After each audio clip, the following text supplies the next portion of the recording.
I believe Klay Thompson being maybe he's the third option on the Warriors. Well, since Durant came, he's the third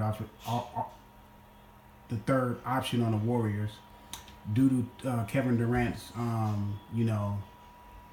integration into the Warriors franchise, which has been great for the Golden State Warriors. It almost made the Golden State Warriors unbeatable. But Klay Thompson is very underrated on this team. No one talks about Klay Thompson. They even talk about Draymond Green, which rightfully so. Draymond Green is a great player in the role that he gives this team, but Klay Thompson is an unstrong hero for this team. People have to know that Klay Thompson is one of the best two or three shooters that ever played basketball, in my opinion. He once scored 60 points in 3 quarters, so he can get as hot as anyone, including maybe hotter than Steph Curry. So Klay Thompson, he's a two-way player for this franchise.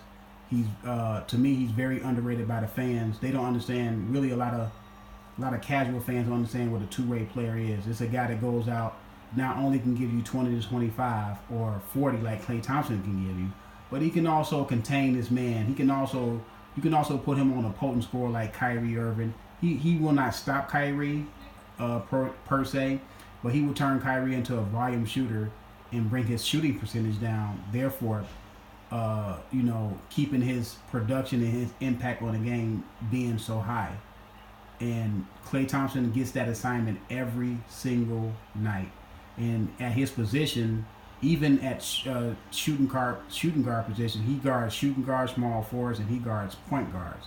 And we know how gifted a lot of point guards in this era are, like Russell Westbrook. You got, like I said, Kyrie Irving. You have a Damian Lillard. You have a lot of great point guards with great handle and great quickness. And Klay Thompson being 6'7", he has to get down and guard these guys. He got to sit in that quote-unquote chair. And Klay Thompson does a great job. You have to understand that this guy, to me, he already proven that he can be a number 2 on a championship winning team, because they won a championship without Durant there. And him and Curry was famously named the Splash Brothers. They are still named the Splash Brothers, but no one really talks about the Splash Brothers now that Durant is on the team. It's more like Durant and Steph Curry's team. But this guy right here, Klay Thompson, makes them very, very, very, very potent. A third option on your team that can get you 60 in 3 quarters, that's unheard of in NBA history, I believe. I don't believe it was ever a third man that can give you 60. The way Klay Thompson can give you 60 in the way and how hot Klay Thompson can get. Now it's talks that the Warriors may be going after the Brawl in New Orleans, and we will see if they will go at Mr. Anthony Davis. But it's talks that they will trade Klay Thompson and Draymond Green, which I think is a mistake because of what Draymond Green and Klay Thompson can get him individually. Now, one player cannot do two things at once. As good as Anthony Davis is, he cannot do the two things that these guys do, separately. Klay Thompson, a sharpshooter, come off the screens, two-way player, can play the small forward, shooting guard, and point guard.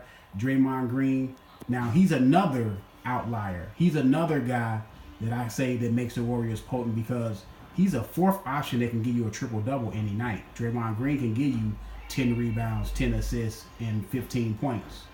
And he's capable of doing that.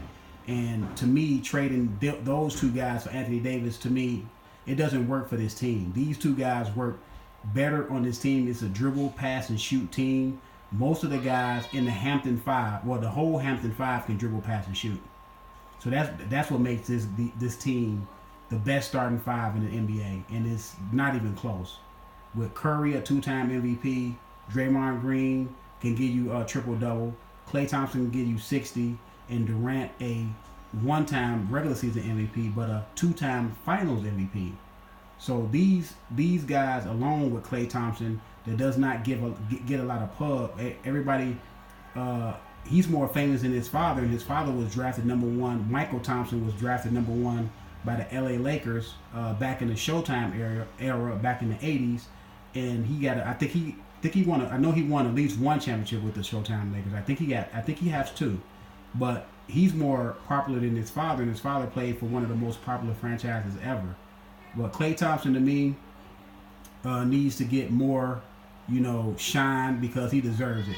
This guy hurt his ankle with, we all know, knucklehead. J.R. Smith could be knuckleheaded sometimes. Slid into the guy, and I don't think it was intentional, but Draymond made up. But we all know that the guy, J.R. Smith, can get a little reckless sometimes. He can get a little brain fart sometimes in big moments. He showed that in the finals. Everybody know about it. I don't have to mention it again what he did, but he hurt KLAY Thompson's ankle. KLAY Thompson wrapped it up. It was a game time decision for game 2. He came out and played 2, 3, and 4, and he said that he was not going to miss the finals for nothing in the world. And Steve Kerr came out and said that he was a low maintenance player, one of the most low maintenance players he ever been around. So I don't look. Whatever the Warriors have to do, they have to pay this man, and they have to keep Draymond Green. I know Anthony Davis looks good under the Christmas tree, but these two presents right here fits way better than Anthony Davis will fit in this equation. People are looking at Anthony Davis as being a transcendent player, but you cannot just stick players together and think that the engine is still going to run smoothly. These guys have won 3 titles. If it's not broke, do not fix it. Let me know what y'all think. Subscribe to the channel. I'm out.